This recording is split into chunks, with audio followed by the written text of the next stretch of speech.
Yeah, it's interesting because I think also of my own, roots, immigrant roots, and really how we grew up, and thinking about that, and every single day I feel like I'm bringing something from either that personal experience or working in a community, in a federally qualified health center, for example, or in a community setting. I totally appreciate that. Yeah. Maybe that's why we get along. We see eye to eye.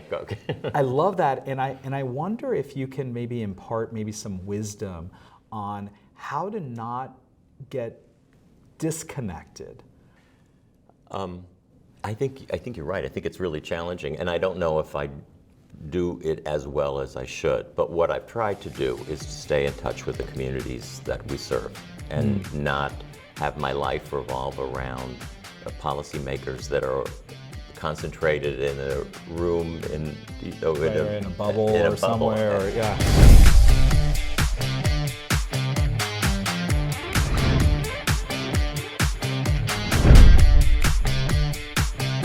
We spend a tremendous amount of time collecting the dots.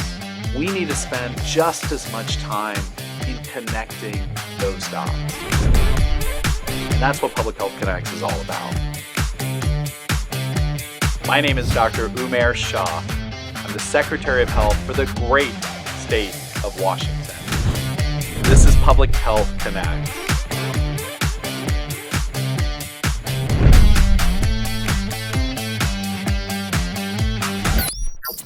I am, again, so incredibly, this is such an honor for me to have my good friend, colleague, and such a public health leader, John Auerbach, to join. John, you are let me make sure I get this correct because I did it incorrectly before, Senior Vice President for Health at ICF. Yes.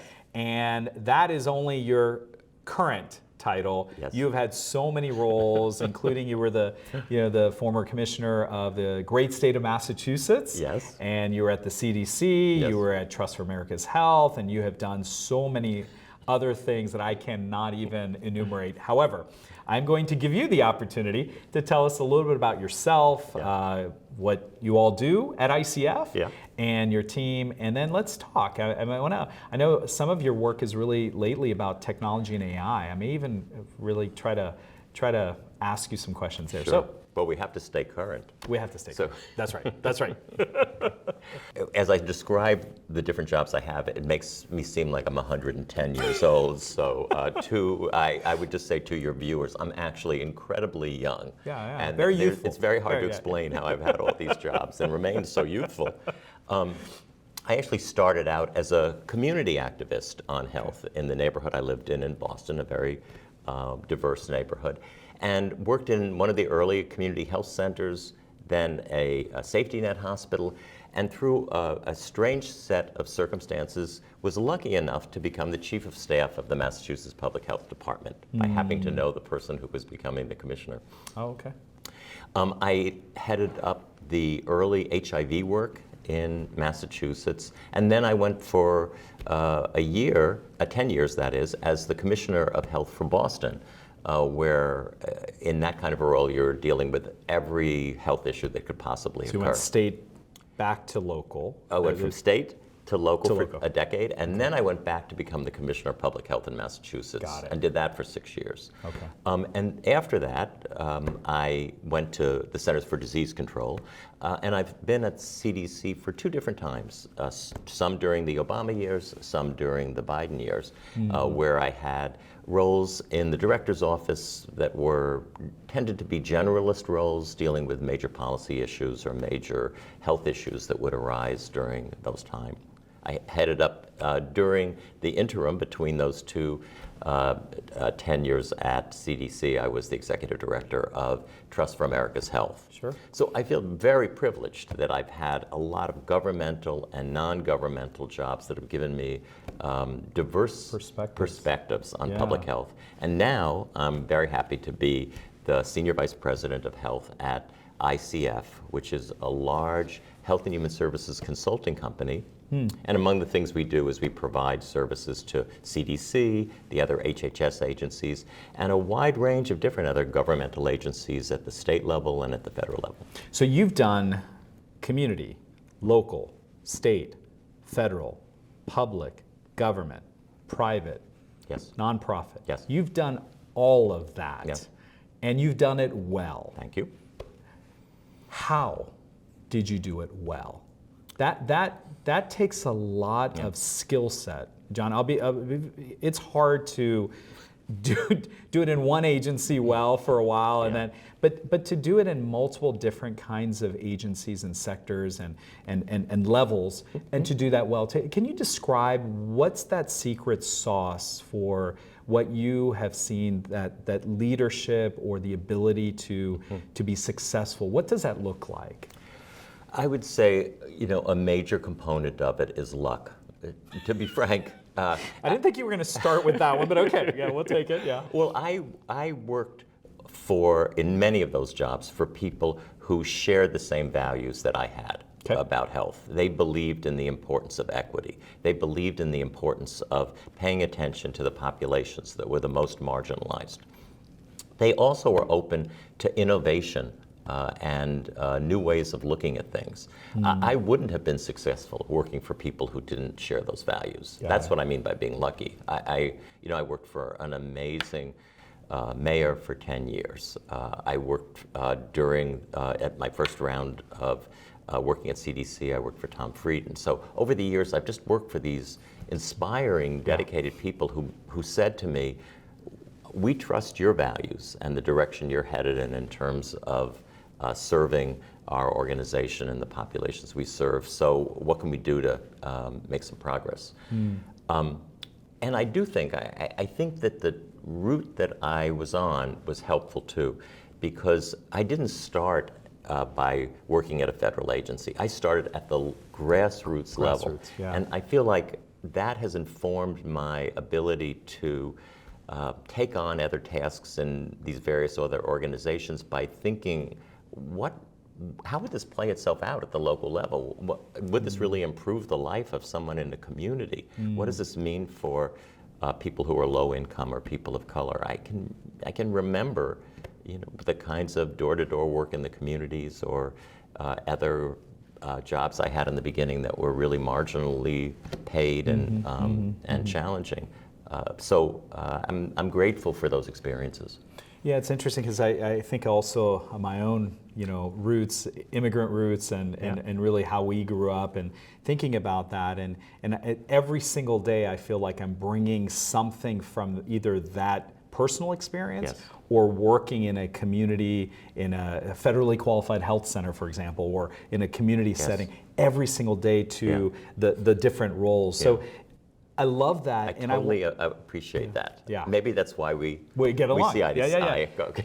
I love that, and I wonder if you can maybe impart some wisdom on how to not get disconnected from the early roots.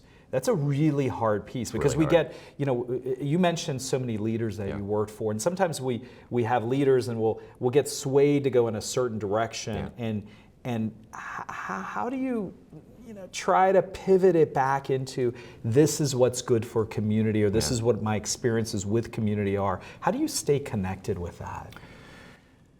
I think you're right. I think it's really challenging, and I don't know if I do it as well as I should. But what I've tried to do is to stay in touch with the communities that we serve, and not have my life revolve around policymakers that are concentrated in a room in in a bubble or somewhere. But I try to keep friends in the community, to recognize the grassroots organizations that are doing great work and paying attention to them and listening.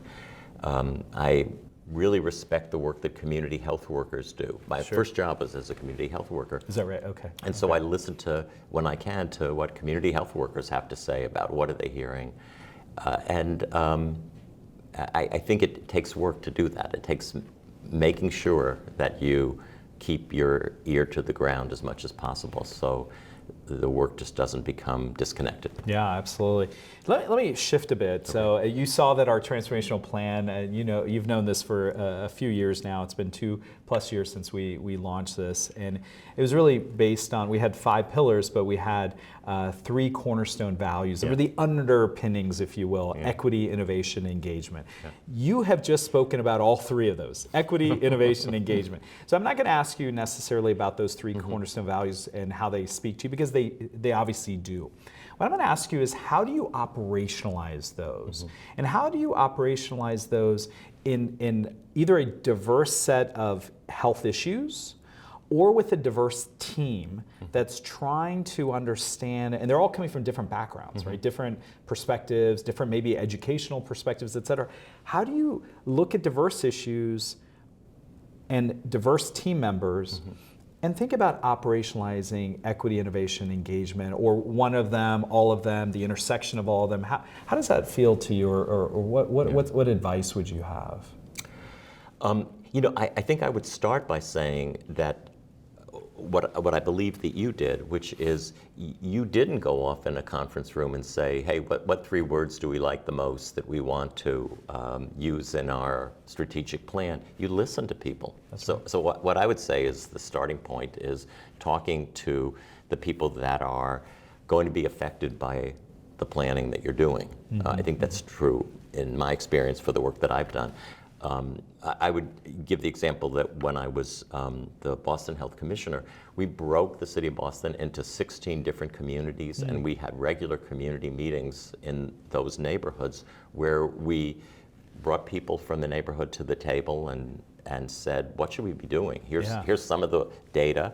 Here's some of what we've done in the past. Does it make sense? What are we doing well? What aren't we doing? What are we missing?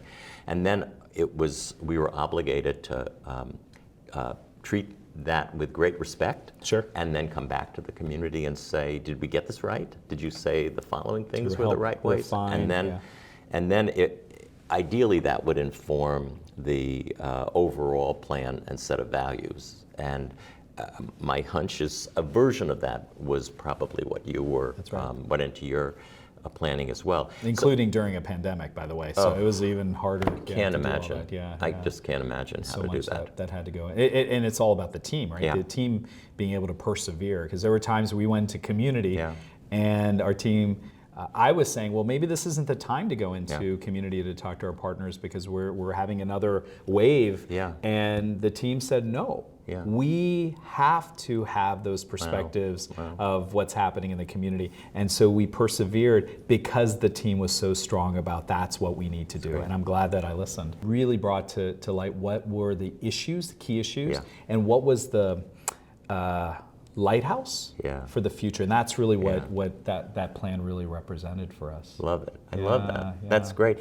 Well, so I think if you go through that kind of an approach, then it becomes easier to operationalize it, because most people, in my experience, in those kinds of settings and conversations are very concrete. They want to talk about what would make a difference in their lives and in their neighborhoods and in their families. And so you end up with the headings that you can categorize a variety of things under, but you've got ideas about the optimal ways of operationalizing it. The challenge, though, of course, is taking the ideas that come from the community and from the data, and then matching that with the funding you get, which may not be disease-specific, or it may require that you do things that no one else identified in a community meeting was important to do. And there may be things that the community said you have to do this, and you don't have a funding stream for that. So that can be tricky.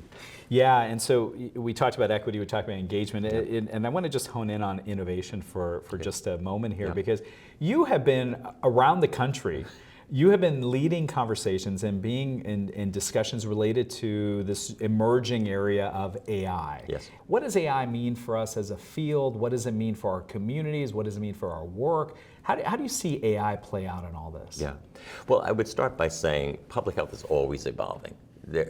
There's always something new. As a sector, we're never static. There's always a novel virus or Yeah. a different kind of an emergency or some new development that we Sure. have to be nimble about and think about how to adapting to. So we can't ever say, oh, the newest thing, not for us. We're going to stick to the old approach.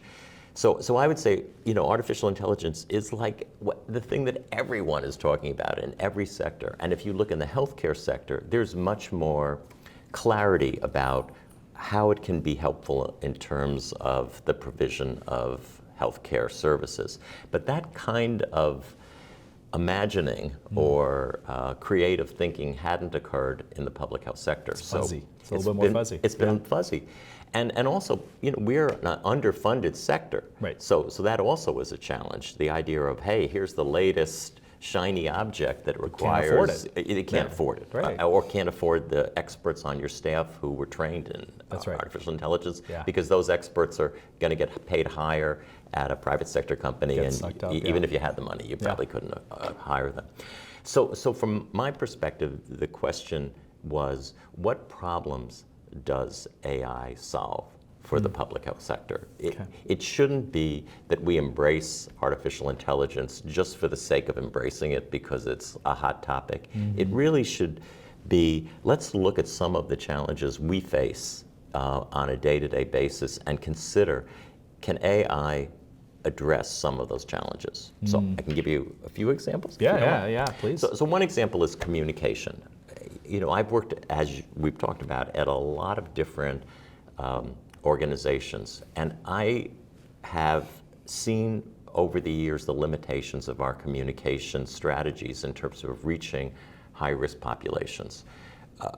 Even at CDC, the number of materials that get translated into multiple languages is shockingly low. Yeah. And I worked at CDC during COVID, and we were not translating materials into all the languages we needed to as rapidly as we wanted to. We also weren't adjusting them for literacy levels for different populations. Got it. Or content for the needs of specific populations that had elevated risks, like people with disabilities. Sure. So that was a problem.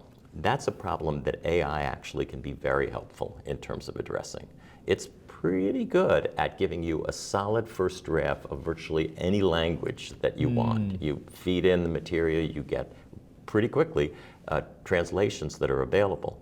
Has then to be you can- someone in the loop to double check. Right, so But once you sort of verify, oh, they're pretty good at this kind of translation for this language, it makes it much easier to just do it on a routine basis. So I would say to people who are just starting out and thinking, could this Yeah. help me? That would be one way, communication. A second area that I think where AI can be helpful is when we're doing routine, repetitive, mind-numbing activities that it's just really difficult to Yeah. do. And you think, well, do I have an epidemiologist who's just repeatedly filling in forms or entering data or or entering something, data or and trying to crunch the numbers. Yeah. That's right. And AI can really be helpful there.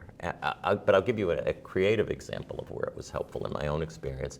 A couple of weeks ago, I did a focus group with 14 senior health officials from across the country on the issue of wastewater surveillance to that's ask right. them, Yeah. what's happening in your experience around wastewater surveillance? What are the pros and cons? What could we be doing better? Yeah. They talked pretty freewheeling for an hour and a half, and we recorded that. We did a transcript of it, and then into AI with instructions, I said, listen to that recording and do a draft for us of a five-page white paper that would be helpful in terms of summarizing the content. And within less than a minute, I had that 5-page That's incredible. draft. Now, it was a draft, and it was a really good draft, but it needed to be reviewed to go to the carefully by next- each of those 14 Right, people right. and by me. What and did we miss or what did we what were miss? some- yeah, And yeah. there were significant changes that were made, but if I had to myself spend time listening over and over again to Start the process would have taken it forever. would have taken weeks longer. Yeah. So getting a good solid draft is also helpful for a speech or a report. The final area that I think is the most obvious one for public health people, and that's surveillance and assessment. And AI can be helpful in looking at data we have and helping to forecast into the future, what that might mean. Stretching beyond we sometimes have inadequate data for granular analysis by community or block level. AI can help in terms of getting more of a projection of what we might be expecting, more of the forecasting. Forecasting and pattern recognition that it may take longer for us to do. John, as we close up here, and I wish we had more time because there's so much to unpack here and to really talk about. And thank you for being here. Pleasure. I have two quick questions, but they are important questions. The first is about hope. And I'm curious not just about the hope for the future 10, 15, 20 years from now, but next year. John, what gives you hope for when we get to that other side, that there is something brighter on the other side that we have to look forward to? I think I'd answer that by thinking about it in terms of public health work. Yeah, in terms of public health. Thank you. And what I think is true is that we're now practicing public health in a very different way than we were when I started out in public health, a few decades ago. We're dealing all the time with equity. One can't do public health work. Yeah. Now, there's states where we don't say equity, where we talk about fairness, but fundamentally, we're talking about populations that are at elevated risk. Right. We're also talking, frankly, about social determinants of health, the social and economic factors that shape health. Sure. We weren't doing that 20 years ago. Right. I think, considering harm reduction, we're considering a lot of different innovative approaches that, again, would have been off the table a while ago. I think we take those for granted now, that we're working on those issues, and that those issues help to inform us. I think that it's not like having those on our plate means automatically we're going to solve the problems, but I think the fact that there is widespread understanding that we've got to have those embedded in all the work that we do, and if we don't, we won't be effective. And that gives me a great deal of hope. Oh, I love that. I'm going to turn over here to this apple. Okay. And this is our Be Well Wa apple, and this is, as I mentioned to you, this is our new initiative for 8 million Washington residents, and it's really about four tenets of it: movement, nourishment, emotional well-being, and social connection. The tagline is, find your apple. What is your apple? And some people said meditation, other people said reading a book. I ask you personally, speaking, John, Yes. what is find your apple? What does find your apple mean to you, and what is your apple? In answering that, I recognize I am not a young person anymore. And so I have to... Young at heart. Totally young at heart. Yeah. But I have to come up with an apple that fits my age and my ability to do things without resulting in problems. So one of the things I do is I exercise every day, but I exercise differently than I've done in the past. I'm a walker, not a runner. I've tried running and I fall now, so I have to actually walk. But I've decided I'm going to not give it up because running became too difficult. And so I get a great deal of pleasure out of that. I think that's very good in terms of both exercise, and I think it helps me emotionally. The second thing I would mention is I think I have more appreciation for family now, in part because I've just recently become a grandfather. I heard. Yeah, congratulations. Not that that's an option for everybody. I recognize as one of their apple. And I appreciate really seeing the miracle of birth and bringing a life into the world, and how important it is to focus on nurturing children and making sure that they get the love and the attention they need. And I don't think I was the greatest father, but I think reflecting on the things I could have done better and really paying attention to this child and valuing how important it is to create healthy environments for children is good for my soul, and makes me reflect on what really counts. Next generation. Yep. So important. John, thank you so much for the time. Thank you so much for being here A pleasure. at Public Health Connects. I love this. Thank you, John. Pleasure.